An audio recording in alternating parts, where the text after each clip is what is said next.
You may take your seat. Thank you. Please speak loudly and clearly.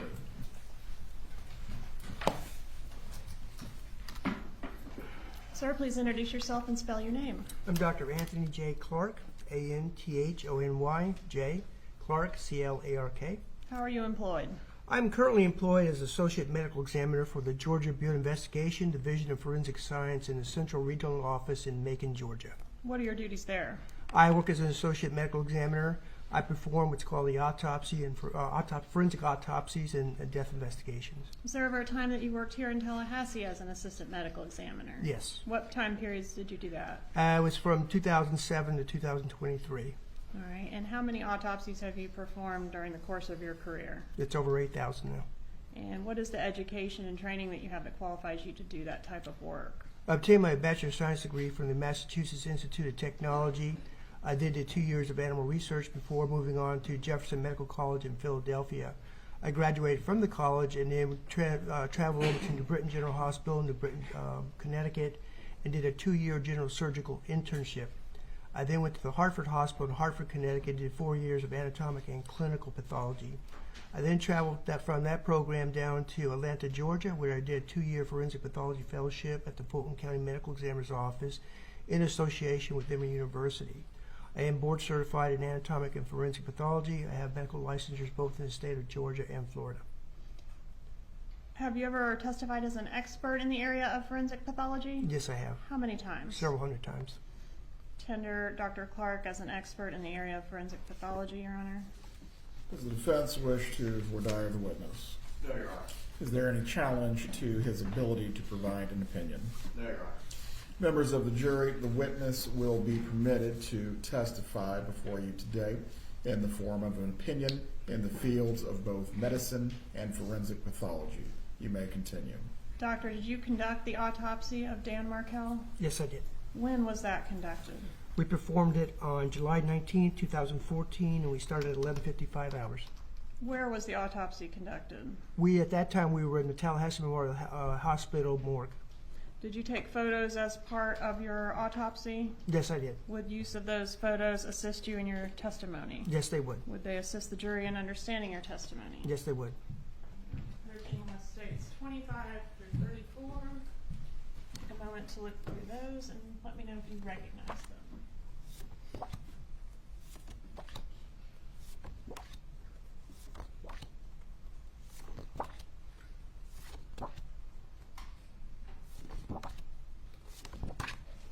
Yes, ma'am. Are they fair and accurate photographs that were taken during the autopsy of Mr. Markell? Yes, they are. Moving to evidence states 25 through 34, Your Honor. Any objection? No, Your Honor. States 25 through 34 admitted at this time. Publish 25, please. Before you publish, if the parties can briefly approach.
A brief break before we continue with the examination of Dr. Clark.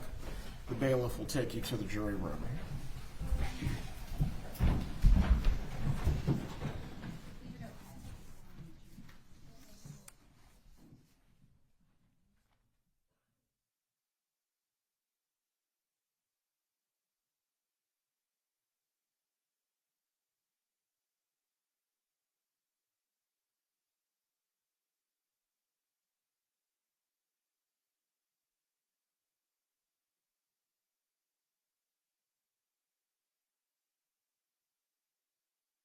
Seated. Mr. Zellman, Ms. Fulford, if your client needs to use the restroom, this would be a good time to do so.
State, you may resume with your examination of Dr. Clark at this time.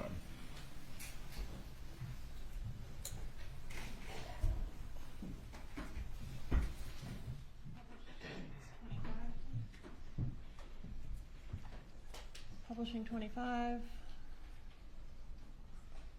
Doctor, you should have a pointer. All right, explain what we're looking at in states 25. As part of the examination, particularly in gunshot wounds, we like to know whether the bullets are still in the body or how badly they are broken up, etc. So we do X-rays, and this X-ray, this is an X-ray of the head. You can see the top of the head here, the jaw, right side, left side, and these really bright spots here and here are the bullets that we recovered from this individual. They come out because they're very dense. The X-rays bounce off and turn them white here, just like bone. It's fairly dense. These are the bullets here, here and here. Publish states 26, please. How many bullets were in Mr. Markel's head? There were 2 bullets in his head, and you can see on this one here that hit the left cheek, actually fragmented a little bit. And then we had a bullet inside the head, back to the left side. The right side, excuse me, right side. States 27. What are we looking at here, doctor? This is actually the identification photograph of the individual. We like to get them cleaned up. We'll put the identifying tag underneath their chin, the case number, the date, and usually my initials. And you can see that there has been quite a bit of damage here, particularly in the left side of the face.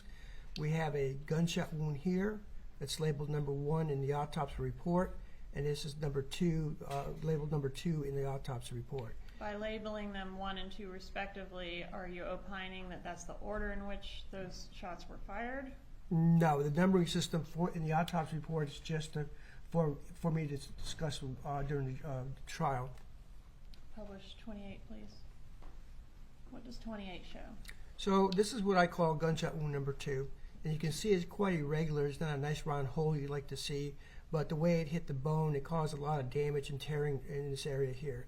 You can see that there's some what we call raccoon eyes or hemorrhage around the eyes. There's quite a bit of swelling going on here.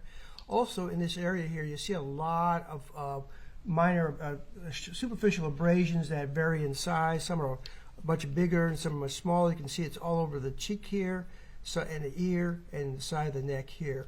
This is what we call pseudo-stippling, and this usually happens after the bullet goes through a door or a window or hits concrete and causes those items, the glass or the wood or the concrete, to splinter and cause small particles to fall out, to shoot out and hit the individual's skin. So this isn't true stippling, which is due to gunpowder, and we'll see an example of that in a minute. But so we have large areas of pseudo-stippling around the left side of the face, and left side of the neck and ear. So each of those small red injuries represents a piece of glass striking? Piece of glass, yes ma'am, or part of the bullet that fragmented off the main part of the bullet. States 29, please. What does this one show? Again, we're looking at the left side of the neck here. Here's the left ear. You can see that this pseudo-stippling is quite extensive. Also, you'll see that there's kind of a purplish discoloration here. Because of where the bullet track went to, it caused a large amount of bleeding into the left side of the face, where you saw that huge distortion of the left side of the face, and then drain down into the neck. States 30. Okay, this is going to be gunshot wound number 1. It's right between the eyebrows, closer to the left eyebrow. Again, it is distorted. It's not a nice little round hole because of the shelf of bone that's there. It's called a glabella. So it causes an irregular entry wound. And now we're seeing a much finer area of stippling across the forehead here. This is much different from what we're seeing on the left side of the face. This is true stippling or gunpowder stippling from the barrel of the gun directly. How does firing a gun cause this pseudo-stippling? The stippling. Stippling. Okay, when the firearm is discharged, out of the barrel comes the bullet, of course, hot gases, soot, burning and unburned gunpowder. What causes the stippling is the burning and unburned gunpowder. It actually it's a particulate that strikes the skin and abrades it. It doesn't burn it, but it hits it and abrades it, or scrapes it. So that usually with a handgun, we'll see the stippling out to about 18 to 24 inches. This to me looks a lot closer than that, but all we're seeing is the stippling here. So the presence of this evidence suggests that the muzzle of the gun was quite close to Mr. Markel's head when it was fired. Yes, I'm thinking inches. Yes, ma'am. States 31, please. What does this show? Okay, this is giving you a perspective of the 2 gunshot wounds here. What I call labels 1, what is label 2, the pseudo-stippling on the nose, the fine stippling on the forehead, the hemorrhage around the left eye, part of the raccoon eye pattern. States Exhibit 32. This is the left forearm, and what you see here is kind of a ring of soot, partial ring of soot here, and some stippling on the forearm here too. What is that consistent with? That to me is suggested that that arm was up near the gun when it was discharged. That's at one point in time, and most likely the one gunshot wound that went to the center of the head here, that arm was up in a defensive type thing or a reaction type thing, and the soot and stippling is actually not from the barrel, but when you're talking about a revolver, you have a cylinder where the bullets are, you have a space between the cylinder and the barrel. It's called a cylinder gap. And soot and gunpowder can come out of the cylinder gap and cause this kind of pattern. So again, consistent with the firearm being very close to the victim? That's correct. And also, is it consistent with the victim at least having enough wherewithal of the impending danger to raise his arm in defense? In my opinion, yes, ma'am. Right, and you said that the number that you order the shots for purposes of your reports does not necessarily mean that's the order of the shots that were fired in this case. Do you have an opinion as to which shots were fired in what order? Yes, after discussions with the investigators and looking at the scene photographs, the first shot went through the closed car window. So the first shot would have been to the left cheek area, which traveled from the left cheek just before the left ear, hitting soft tissues, fracturing the jaw, fracturing the left cheekbone. Again, this is maybe slightly incapacitating, maybe stunned him, but would not immediately put his lights out. Okay, so that is where all the pseudo-stippling is coming from that glass shattering. Glass is not there anymore. The second shot is to the forehead, where the actual gunpowder can strike the skin, and the hand was raised somehow into the vicinity of that cylinder gap. And that's the second shot is the one that was not survivable? That's correct. And was there any amount of medical attention that could have assisted Mr. Markel, say, if it had gotten there sooner? Well, these are pretty devastating injuries, particularly the gunshot wound in the brain.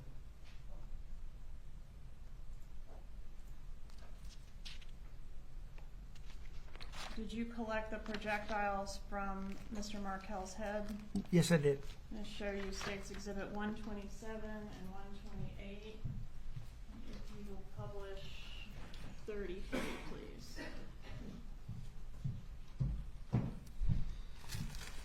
Ask if you recognize 127 and 128. Yes, I do. How do you recognize those? These are the envelopes that we placed these bullets in with the identifying marker labels and where they were from. Both one's from gunshot wound number 1 and one's from gunshot wound number 2. Are they in the same or substantially the same condition as when you collected them? They appear to be so, yes, ma'am. Move into evidence 127 and 128, Your Honor. Any objection? There you go. States 127 and 128 are admitted. And is this a photograph of one of these projectiles removed from Mr. Markel's head? Yes, ma'am. This is the one from gunshot wound number 2 to the left cheek area. If you remember on the x-ray, it had kind of a barrel shape to it. I don't remember, but you see the barrel shape here. And for the record, that was 33, now publishing 34. What does this show? This Would is you be able to turn it? Upper left, maybe? Again. Thank you. What's this is the show? bullet that we pulled from the right side of the brain. On the x-ray, it's getting a little pretty deformed. You can see that we've taken one picture, one aspect of it here. Here's the identifying label. What is meant by the term cause of death? That is how that person died. All right, and is it part of your job as assistant medical examiner to determine a cause of death? Yes, ma'am. And were you able to do that in this case? What What was the cause of death? Gunshot wounds of the face and head. And what about manner of death? What's meant by that term? Manner of death is how what were the circumstances that eventually led to the death. And do you have an opinion as to the manner of death? Yes, I do. What is it? Homicide. No further questions. Cross-examination of Dr. Clark. No, Your Honor.